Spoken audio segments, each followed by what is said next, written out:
Thandel cinema తర్వాత తండేల్ అంటే ఏంటని చాలా మంది తెలుసుకోవాలని అనుకుంటున్నారు. ఇది తెలుగు పదం కాదు, గుజరాతీ పదం.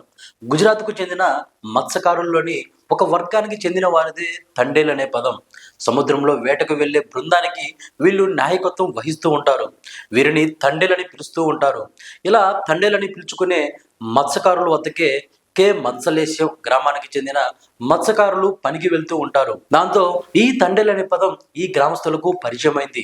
శబ్దం కూడా ఆసక్తికరంగా ఉండడంతో వేటకు వెళ్లే తెలుగు మత్స్యకారులు కూడా తమ బృందానికి నాయకత్వం వహించే వ్యక్తిని తండేల్ అని పిలవడం అలవాటు చేసుకున్నారు. ఇందులో జూనియర్ తండేల్, సీనియర్ తండేల్ అని కూడా ఉంటాయి. వయసు, వేటకు వెళ్లే అనుభవం ఆధారంగా పిలుస్తుంటామని గత 20 ఏళ్లుగా గుజరాత్లోని వేరే వాళ్ళ తీరానికి వేటకు వెళ్తున్న సీనియర్ తండేల్ రామారావు బీబీసీతో చెప్పారు.